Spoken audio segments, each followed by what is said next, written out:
Bonjour à tous. En ce début d'année 2025, je souhaitais vous proposer une vidéo qui puisse présenter le bilan économique de la France pour l'année 2024 et des perspectives pour cette année 2025 à venir. Pour la réalisation de cette vidéo, j'ai utilisé comme principale source un article nommé L'heure des comptes, perspectives 2024-2025 pour l'économie française, un article de 30 pages rédigé par l'Observatoire français des conjonctures économiques. Si ce dernier vous intéresse, je vous mets le lien dans la description. Pour dresser le bilan économique de l'année écoulée, nous allons d'abord prendre un premier critère qui est celui de la croissance économique. Cette croissance est évaluée pour l'année 2024 à 0,5%. Il s'agit d'une prévision qui était initialement évaluée à 0,8 voire 1%, mais finalement cette croissance a été beaucoup plus faible que prévu. Plusieurs facteurs peuvent expliquer cette faible croissance économique, avec d'abord des acquis de croissance de l'année 2023 qui ont été plus faibles que prévu et qui ont impacté le produit intérieur brut de l'année 2024. De plus, et nous y reviendrons beaucoup dans cette vidéo, les programmes d'ajustement budgétaire proposés par l'État de 10 milliards d'euros ont contribué à une situation d'instabilité diminuant le PIB de 2 points supplémentaires. Ainsi, on constate que sur notre premier indicateur, celui de la croissance économique, la France est dans une plutôt mauvaise situation. La croissance est faible et même plus faible que prévu. Passons à présent à un deuxième indicateur, celui de l'inflation. L'inflation est une problématique importante aujourd'hui puisque nous avons connu une inflation galopante à partir de 2021 et aujourd'hui nous arrivons à retrouver un niveau des prix un peu plus stable. Pour prendre un exemple, en 2023, l'inflation était évaluée à 4,9%, alors qu'en 2024, elle est estimée à 2,4%. C'est ce que l'on appelle de la désinflation, c'est-à-dire que nous avons toujours de l'inflation, mais à un niveau beaucoup plus faible. Nous passons donc d'une inflation galopante en 2021 au retour à une inflation rampante à partir de début 2023. Ce retour à la normale des prix peut s'expliquer principalement par la décrue des prix de l'énergie et de l'alimentaire.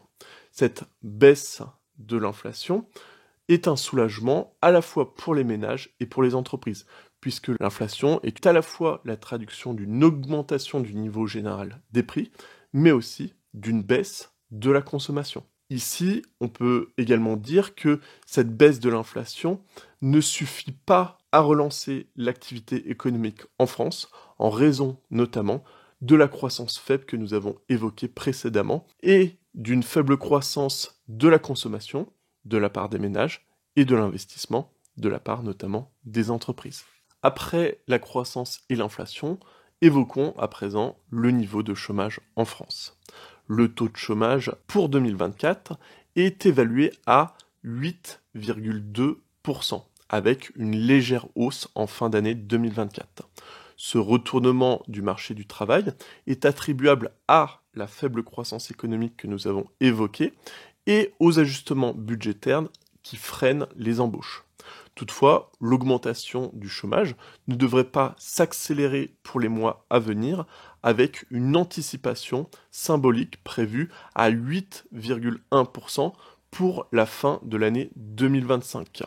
Rappelons que le plein emploi est estimé à 5% et que la France, depuis à peu près une trentaine d'années, n'arrive pas à atteindre ce seuil des 5%, ce qui se traduit par un chômage qui est considéré comme étant structurel dans notre pays. Toutefois, cette problématique du chômage souhaite être résorbée avec les réformes en cours, telles que la réforme du RSA, qui est portée par le gouvernement. Je vous propose un petit focus sur cette fameuse réforme du RSA. Le RSA est le revenu de solidarité active, qui est une prestation sociale qui sert à compléter les revenus des personnes les plus démunies ou aux ressources extrêmement faibles. Cette réforme du RSA vise à généraliser une nouvelle pratique à partir de 2025 avec des changements importants. Les bénéficiaires devront désormais effectuer 15 heures d'activité par semaine liées à un emploi ou alors à une formation.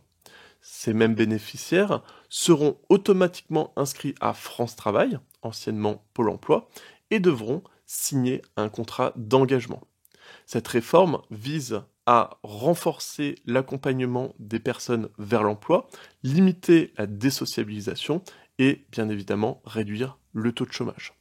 Des sanctions comme la suspension du RSA sont prévues en cas de non-respect du contrat d'engagement des bénéficiaires. L'expérimentation de cette réforme est déjà actuellement en cours dans un certain nombre de départements et vise à se généraliser à la France entière. Bien évidemment, cette réforme a créé de nombreuses polémiques d'un point de vue social et également sociétal. Pour continuer à évoquer la politique, nous avons aujourd'hui un défi majeur qui concerne les finances publiques. C'est le sujet du moment, le sujet d'actualité, qui a vu la débâcle du gouvernement de Michel Barnier et toute la problématique actuelle du gouvernement de Bayrou. Après avoir atteint un déficit public énorme de 5,5% du PIB en 2023, une amélioration était prévue avec une réduction à 5% pour 2024. Cette diminution est majoritairement due à l'extinction progressive des mesures de soutien budgétaire exceptionnelles mises en place durant la crise sanitaire et énergétique. Nous avons parlé du déficit public, nous pouvons par ailleurs évoquer également la dette publique. Celle-ci, après avoir baissé pendant 3 ans, repart à la hausse. Elle devrait atteindre normalement 112,8% du PIB pour l'année 2025, résultant d'une croissance nominale freinée par la baisse de l'inflation et les pressions exercées par les ajustements budgétaires. Cette situation pose la question de la soutenabilité de la dette française, surtout face à un contexte international incertain et une reprise économique française encore très fragile. Enfin, pour terminer ce bilan de 2024, nous pouvons évoquer le commerce extérieur. Malgré une amélioration notable des exportations, notamment dans le domaine de l'aéronautique, et grâce au tourisme boosté par les Jeux Olympiques de 2024, l'économie française n'a pas su capitaliser pleinement sur ces opportunités pour générer une croissance forte. Ainsi, notre balance commerciale reste depuis un certain nombre d'années déficitaire avec des exportations inférieures aux importations. À présent, nous pouvons évoquer les perspectives pour l'année 2025 à venir. Ces perspectives sont marquées par une modération, mais aussi certains espoirs de redressement économique. Le taux de croissance devrait atteindre 1,2%, un chiffre plus fort par rapport à 2024. Pourtant, cette reprise demeure incertaine au vu des ajustements budgétaires qui devraient s'élever à plus de 20 milliards d'euros. L'inflation est anticipée comme étant proche des 2% pour 2025, ce qui devrait stabiliser le pouvoir d'achat des ménages et offrir un cadre plus prévisible pour les entreprises. Ce climat économique amélioré a le potentiel de stimuler une nouvelle dynamique de consommation et d'investissement, mais cet optimiste doit tout de même rester tempéré par rapport aux restrictions budgétaires qui se poursuivent. Une inflation plus faible pour 2025 semble donner de bonnes perspectives pour l'économie française. Mais l'un des principaux moteurs de la croissance économique attendue est vis-à-vis de la consommation des ménages, qui bénéficiera ainsi d'un gain de pouvoir d'achat. Une légère baisse du taux d'épargne permettra également de soutenir la demande intérieure. Cependant, le scénario de croissance reste vulnérable à de nombreux vents contraires, tels que le ralentissement de l'investissement des entreprises et la fragile reprise de l'économie mondiale. Le marché de l'emploi pourrait voir une stimulation avec une reprise de la création nette d'emplois. Malgré un taux de chômage qui reste toujours élevé, aux alentours de 8%, la croissance économique et les réformes sociales pourraient, dans une certaine mesure, contribuer à une meilleure performance du marché du travail pour l'année 2025. Vous l'aurez compris, l'un des défis majeurs pour les mois à venir sera finalement directement en lien avec les finances publiques.